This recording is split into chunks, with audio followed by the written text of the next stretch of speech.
કળિયુગનો દોર હવે શરૂ થઈ ગયો છે.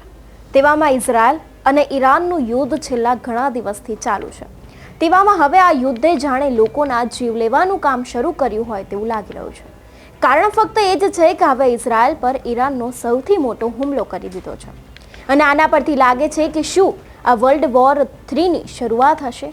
કારણ કે એક સાથે 200 મિસાઇલ છોડવી લોકોને ઘરમાં ઘૂસીને મારવા ત્યાં સુધીની હવે શરૂઆત થઈ ગઈ છે.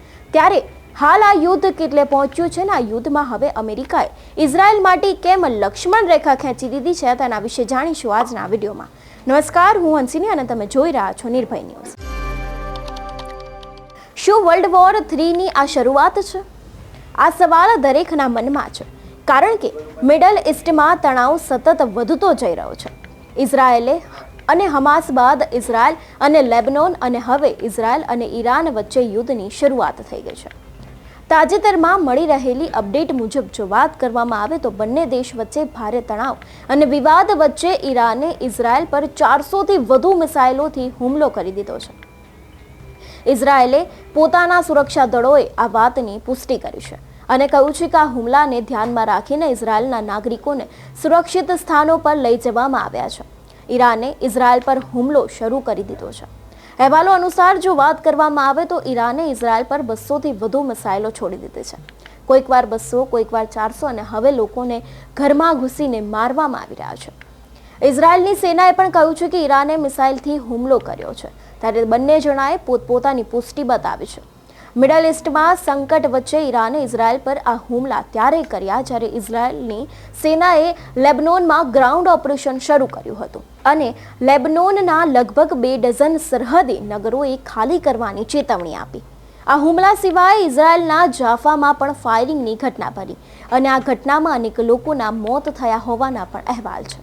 એટલે હવે જે જગ્યાએ નાગરિકો રહેલા છે તે જગ્યાએ ફાયરિંગ કરવામાં આવે છે અને ત્યાં પણ હવે મિસાઇલો અને રોકેટો છોડવામાં આવે છે. તેને આતંકવાદી હુમલો ગણવામાં આવે છે ત્યારે રોકેટો પણ છોડવામાં આવ્યા હતા. ત્યારે આમાં પણ અનેક લોકો ઇજાગ્રસ્ત થયા હતા.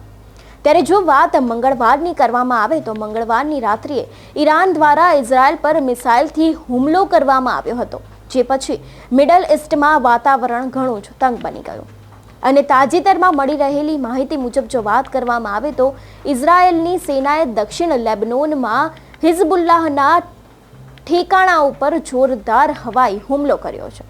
ઇઝરાયેલે ડિફેન્સ ફોર્સિસ દ્વારા લક્ષિત હવાઈ હુમલામાં હિઝબુલ્લાહ હેડક્વાર્ટર, હથિયારોના સંગ્રહ સુવિધા અને રોકેટ લોન્ચર સહિત 150થી વધુ આતંકવાદી માળખાને તોડી પાડવામાં આવ્યા છે. ત્યારે આ યુદ્ધમાં સૌથી વધારે નામ આવે છે અમેરિકાનું. ત્યારે હવે જાણીએ અમેરિકાથી આ કનેક્શન યુદ્ધનું કેવી રીતે છે. ઈરાનના ઇઝરાયલ પર મિસાઇલ હુમલા બાદ અમેરિકી રાષ્ટ્રપતિ જો બિડને G7 દેશોના નેતાઓ સાથે ફોન પર વાત કરી હતી. આ વાતચીત બાદ ઈરાન પર નવા પ્રતિબંધો લાદવાનો નિર્ણય લેવામાં આવ્યો છે. આ સાથે આગળની કાર્યવાહી અંગે પણ ચર્ચા કરવામાં આવી હતી. બિડને સ્પષ્ટ કહ્યું છે કે અમેરિકા અને ઇઝરાયલની સુરક્ષા માટે પ્રતિબંધ છે.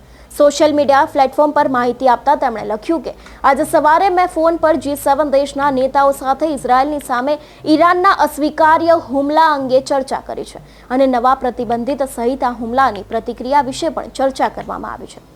અમેરિકા સારી રીતે જાણે છે કે ઈરાનના મિસાઇલ હુમલા બાદ ઇઝરાયલના જવાબી કાર્યવાહી કરશે.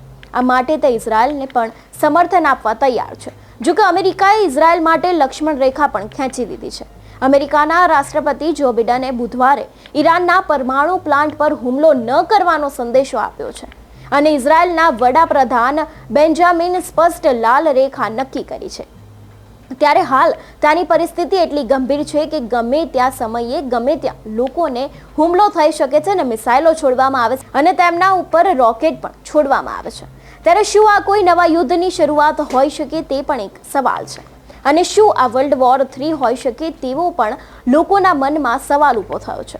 કારણ કે ગમે તે સમયે ઇઝરાયલ છે તે ઈરાન ઉપર હુમલો કરે છે અને ઈરાન છે તે ઇઝરાયલ ઉપર મિસાઇલો છોડીને પોતાનો અટેક કર્યો છે અને તેવામાં પણ તેવી જગ્યાએ અટેક કરવામાં આવે છે જે સરહદી વિસ્તાર હોય અને જ્યાં નાગરિકો વધારે રહેતા હોય તેવી જગ્યાને લક્ષ્યાંક બનાવીને આ યુદ્ધની શરૂઆત કરવામાં આવી છે.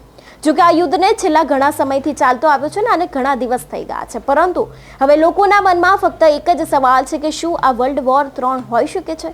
કારણ કે જે પ્રમાણે મિસાઇલોના અટેક કરવામાં આવે છે અને જે પ્રમાણે લોકોના જીવ જાય છે તે પ્રમાણે આ એક યુદ્ધથી ઓછું નથી.